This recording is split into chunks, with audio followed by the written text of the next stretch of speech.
Bonjour, dans le chapitre 18 de Shmuel A, où nous sommes, Shmuel Aleph, nous allons voir une des postures du pouvoir, en l'occurrence celle de Shaoul, mais ça peut concerner les pouvoirs indéfiniment, puisque nous sommes dans la Bible et sa portée est universelle et intemporelle. En fait, c'est quand le pouvoir, finalement, lutte pour le pouvoir et non pas contre les ennemis ou pour gérer au mieux les affaires de l'État. Et nous en avons là un exemplaire au travers de Shaoul, où même son fils Jonathan, le fils de Shaoul, son fils aîné, qui avait déjà été critique à l'égard de son père, là, définitivement, s'allie, passe alliance avec David, euh, le successeur potentiel pour le moment de Shaoul.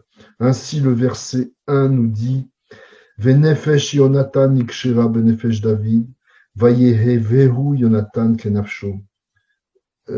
Yonatan était devenu non seulement un allié de David, mais un amour, on pourrait presque dire, s'était lié entre les deux, un amour sincère, comme nous le décrit les Pirkei Avot. Il n'y a pas d'amour plus désintéressé que celui de David pour Shaoul. Au contraire de cet amour, ce chapitre 18 nous décrit la haine qui se matérialise dans l'esprit de Shaoul à l'endroit de David, au point que, conformément à la promesse qui avait été faite au chapitre précédent, en cas de victoire contre Goliath, Shaoul donc s'apprête à donner sa fille aînée, Mérav, à David pour épouse, et David très modestement est très fier de se voir ainsi récompensé et ne peut refuser cette union avec Mérav.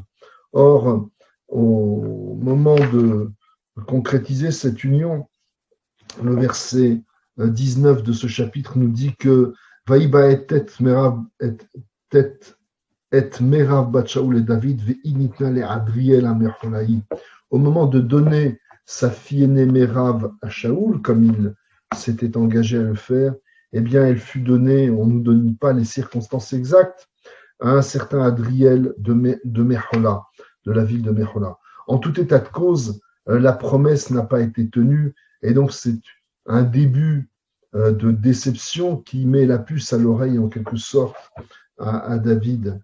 Et la suite du chapitre n'est pas plus tendre avec Shaoul dans sa volonté de garder le pouvoir et d'éliminer les ennemis potentiels à tout prix. Ainsi, on nous dit au verset 25, Vayomer Shaoul kotomrou le David. Shaoul dit à ses serviteurs, ainsi vous dira David, En chefetz la meler bemora, ki bemea aralot pelishtim, l'inaken be'ove ameler, ve Shaoul hashav le'apil et David be'yod pelishtim. En fait, on nous dit là que après que Mérav ne fut pas donné à Shaoul, eh bien, à David, pardon, Shaoul promet sa seconde fille, Michal, à David. Et d'ailleurs, il la promet parce qu'il doit tenir sa promesse, mais surtout parce qu'il avance par ses serviteurs du fait que Michal, sa fille la plus jeune, est amoureuse de Shaoul. C'est rare quand la Bible souligne ce type de sentiment. En général, on nous souligne plutôt les actions qui mettent en évidence les personnalités ou les personnages de la Bible. Mais là, encore, pour la seconde fois dans ce chapitre, après avoir évoqué l'amour de Jonathan pour David, on nous évoque l'amour de Michal pour David également.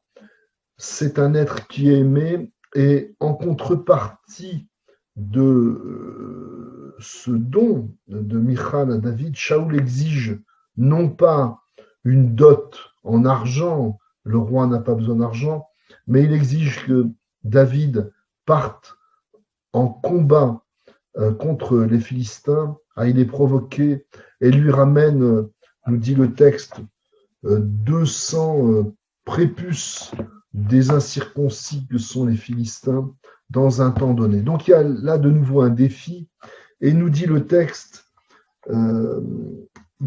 Shaoul a l'intention que lors de ce combat, eh bien, ce soit la fin de David, qu'il y meure.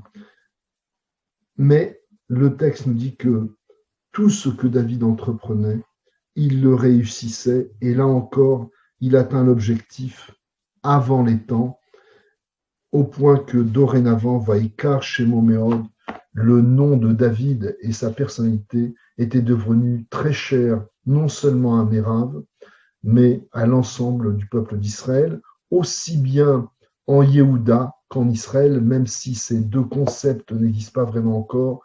En tout cas, David fait l'union du nord au sud. Nous allons voir comment, après cette première tentative d'élimination de David, Shaoul va continuer à procéder dans cette démarche. Merci et à demain.